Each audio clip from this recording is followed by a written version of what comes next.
Hi, this is Mike Fisher, educational consultant and instructional coach, and I want to share with you a process today for doing a comparison between whatever standards you're working with and the new Common Core standards.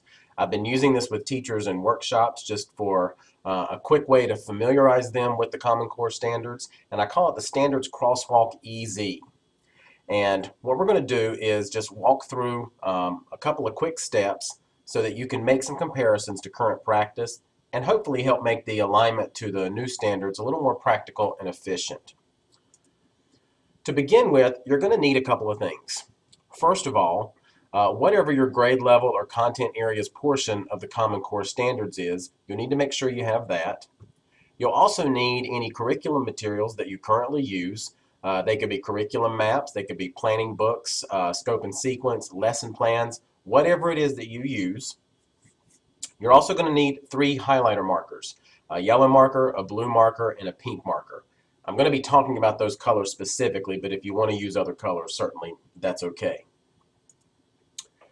The objective for what we're going to do here in just a few moments is just to identify visually those elements of the new standards that are familiar, the ones that are familiar but they have a higher level of rigor, the way that the standard is written, and those standards that are unfamiliar.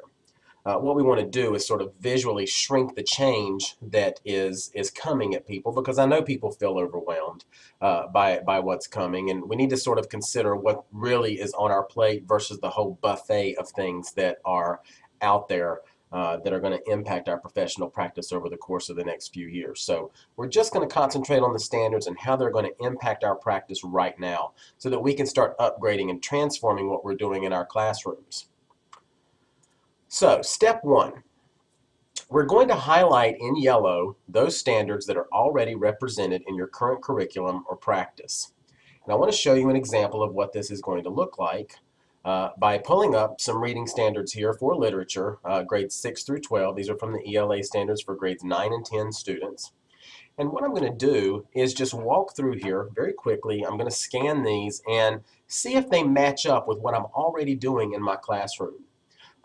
If you're a PE teacher or an art teacher or a teacher that is subject to the new standards for literacy in science, social studies, or technical subjects, you may want to do this with the lens of, how is literature already represented in your practice?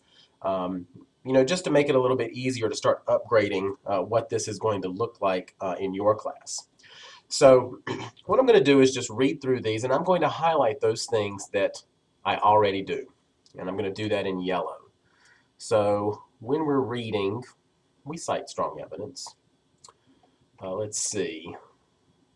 We determine themes and central ideas, and we write summaries. We analyze complex characters and how they develop over the course of a text. Let's see. So far, this is looking pretty familiar to me.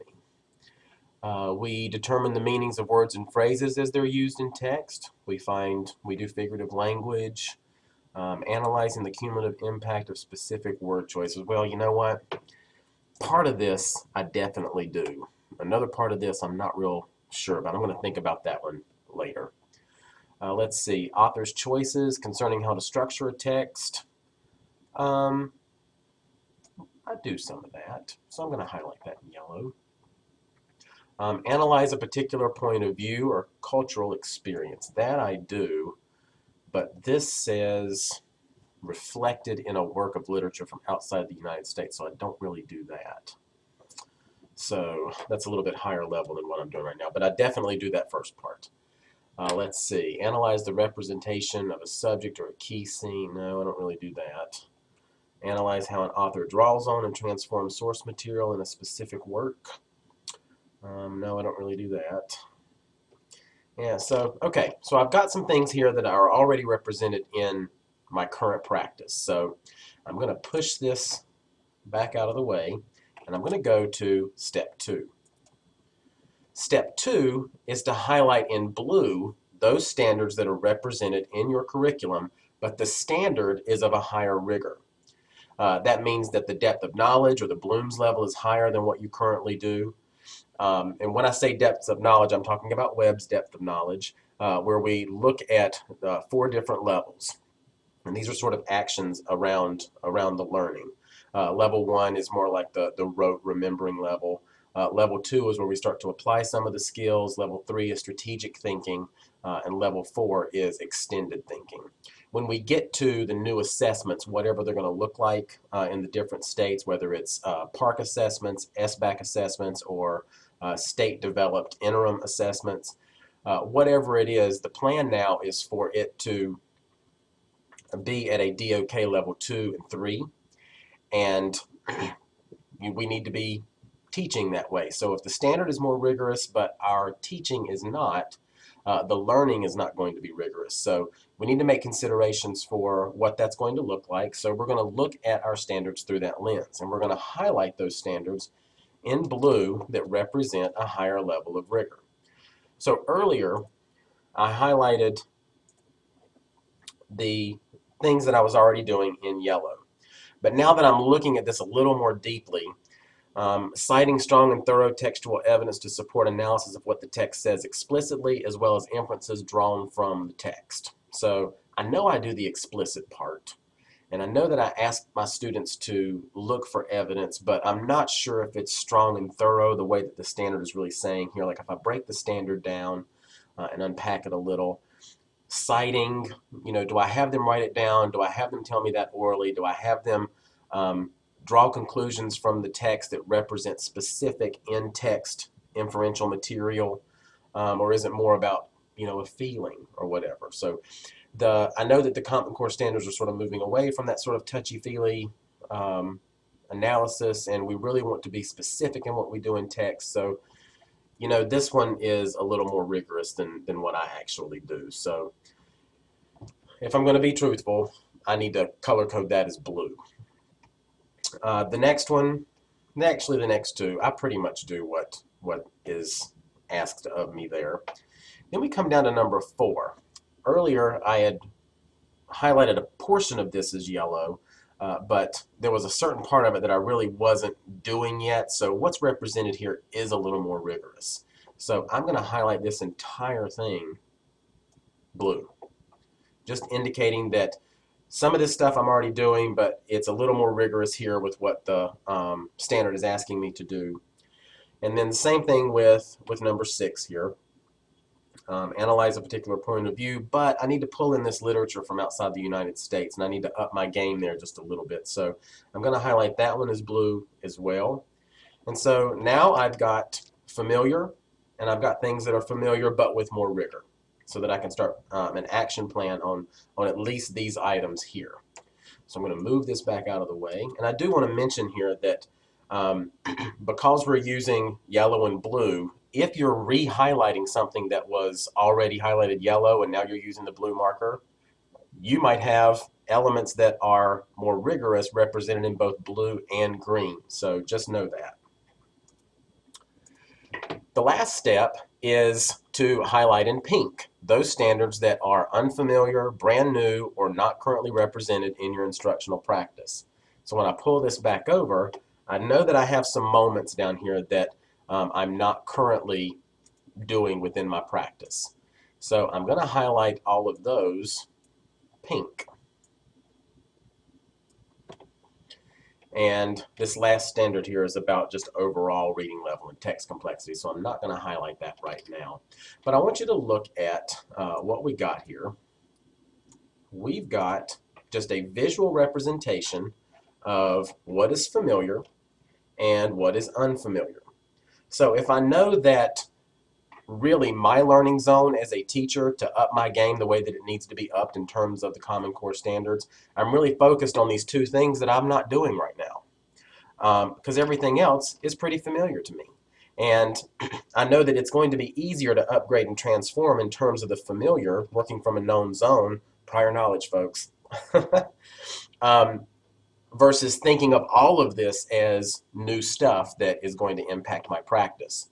The reality is I've only got a couple of things here that are going to mean like brand new work for me, whether it's implementing these in terms of folding them into current practice or creating new units around these new standards. So let's come back to the presentation here, because now we need to talk about action.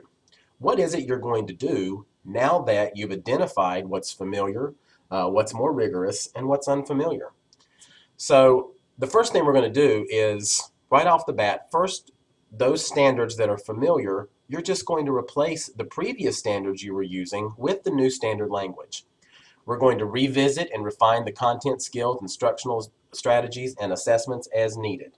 So if the familiar standard represents something that you're already doing, just make sure that you've got an alignment between the way that it's being assessed and the way that it's being taught, and that we have an understanding of how that standard, if it's unwrapped or unpacked, is going to relate to an alignment between the content, the skills, and the assessments, and certainly the instructional strategies. So we're kind of shifting from instructional design to instructional practice. But this is sort of the easy zone, okay? We're working with what is already known, and we're folding that into our practice. The next action step is going to be with those standards that you categorized as familiar, but with a higher level of rigor. We're still going to replace the previous standards with the new standard, but we need to be a little bit more thoughtful in the deconstruction of the current curriculum, or whatever your instructional practice is, and upgrade and transform based on the more rigorous instruction. So we're going to look at those measurable verbs. We're going to look at the verbiage of the standard and see if it's a higher level Bloom's or a higher DOK level, and see if we need to move our instructional strategies up to support that, so that ultimately the assessment is also at a higher DOK level, higher Bloom's level.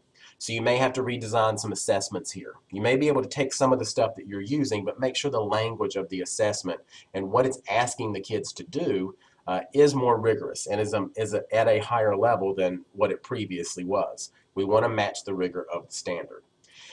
If you redesign your assessments, then you can do backwards design processes, UBD style, understanding by design, the Wiggins and McTighe stuff, and look at your content and skills to get to those assessments. You're also going to want to consider, what instructional strategies you're using, and possibly plan for differentiation here, or multiple modalities of instruction, so that different kids are getting to the same end point, but not necessarily in the exact same way. You also might want to consider, this is a good time to think about it, cutting things out of your current practice that don't represent the rigor of the new standard, or possibly were in the old standards but are no longer represented in the new standards. So I know a lot of times teachers kind of treat their standards and their work as real estate, and they own it. It's lived in their classrooms for years, and it's really tough to let go.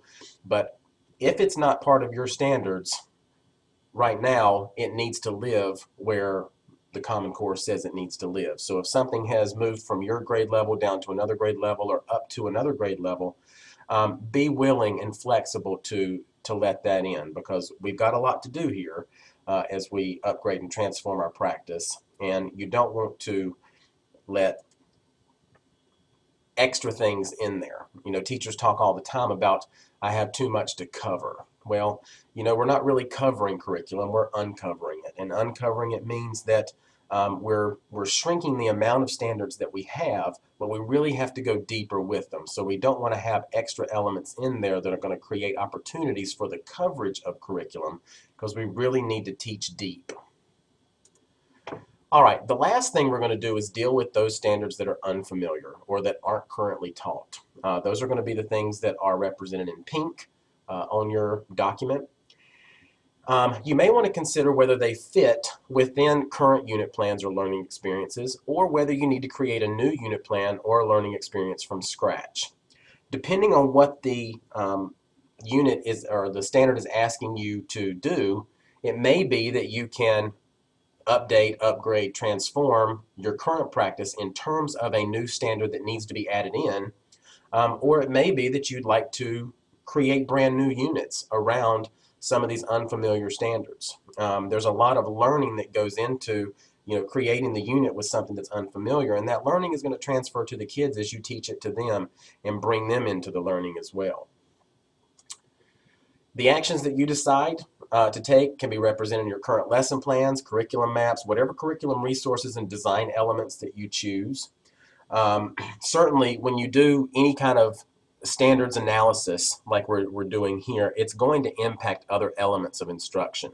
So the moment that you put in the new standard, you really have to be considerate about all the other elements that it's going to impact. Certainly assessments, certainly the intended skills, the intended methodology of instruction.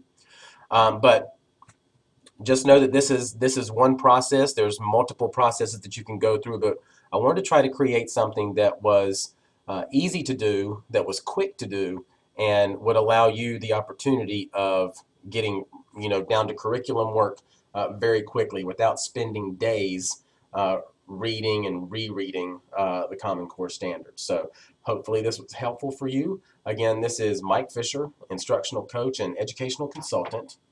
And if you'd like to contact me, if you have any questions, you can do so at my email address, mikefisher821@gmail.com, or you can visit my website at digigogy.com, digigogy.com, and I will also host this video on the website as well as on YouTube. So thank you very much and good luck.